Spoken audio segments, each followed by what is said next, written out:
इश्क का वो बाब जिसे कोई मिटा ना सका।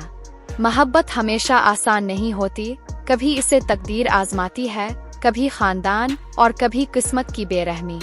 सस्सी की कहानी एक ऐसे इम्तिहान की शुरुआत है जिसमें इश्क और तकदीर का टकराव होने वाला है। कौन जीतेगा? अग का सन्नाटा गहरा हो चुका था। दरियाए सिंध की लहरें चांदनी में चमक रही थी और हवा में नीम का मध्यम सा खुशबू भरा सुकून था। भंभोर के महल में राजा अपने दरबार में बैठा नजूमियों की गुफ्तगू सुन रहा था। नजूमियों ने इसके चेहरे की तरफ देखा और गहरी आवाज में कहा, राजा साहिब, आज रात पैदा होने वाली शहजादी के नसीब में अजीब आजमाइशें लिखी हैं। वो किसी बादशाह या राजकुमार की रानी नहीं बनेगी, बल्कि इसकी मोहब्बत का नसीब किसी आम शख्स से जारा होगा। ये सुनकर राजा की पेशानी पर शिकने गहरी हो गई।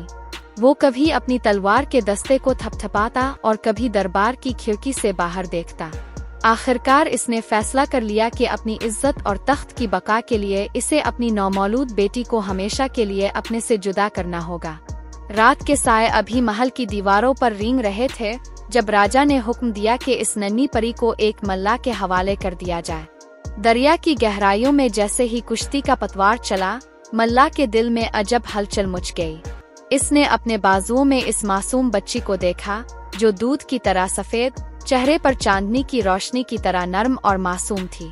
इसके नन्हे हाथ मल्लाह की उंगलियों को मजबूती से पकड़ रहे थे, जैसे कह रही हो कि मुझे छोड़ना मत। मगर हुक्म राजा का था। मल्लाह ने एक लम्हे के लिए बच्ची को दरिया के सुपुर्द करने के लिए अपने हाथ बुलंद किए, लेकिन अचानक दौर किसी मंदिर की घंटी बजी और इसे यूं महसूस हुआ जैसे कुदरत खुद इस बच्ची की हिफाजत कर रही हो। वो तजब्जुब में पड़ गया। ये बेकसूर है, मल्लाह ने खुद से कहा। मैं इस मासूम को बहाकर कैसे मार सकता हूँ? अगर ये किसी आम के घर पैदा होती तो क्या इसका जीना हराम हो जाता? नहीं, मैं ऐसा जुल्म नहीं कर सकता। इसने फैसला किया कि वो इस बच्ची को अपनी बेटी की तरह पालेगा। वो इसे भंभोर के एक दूर उफ्तादा हिस्से में अपने घर ले आया, जहाँ इसकी बीवी ने जब इस चमकते चेहरे वाली बच्ची को देखा तो खुशी से झूम उठी।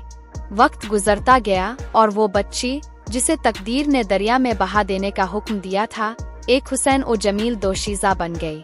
इसका नाम सस्सी रखा गया। सस्सी की खूबसूरती की कहानियां पूरे भंभोर में फैल चुकी थी।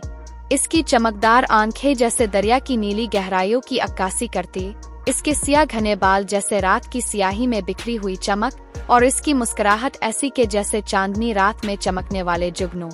भंभोर के नौजवान इसकी एक झलक देखने के लिए बेकरार रहते, मगर सस्सी अपनी दुनिया में मस्त थी।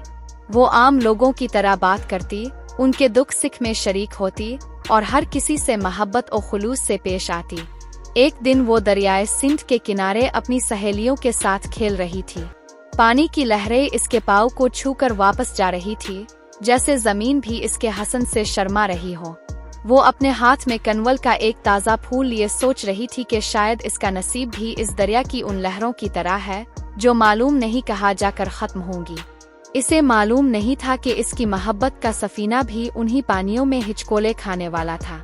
उधर कलात के पहाड़ों में एक शहजादा अपनी किस्मत के इस मोड़ से बेखबर था जहां इश्क की आंधी इसे ले जाने वाली थी।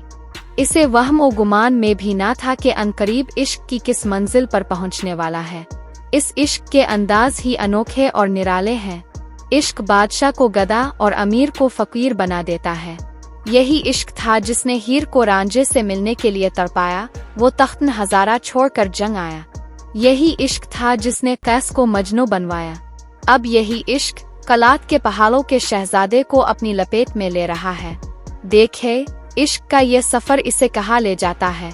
अगली किस्त के लिए सब्सक्राइब करना ना भूलिए ताकि हम आपको सुना सके इश्क की ये दास्तान और बहुत सी कहानियाँ।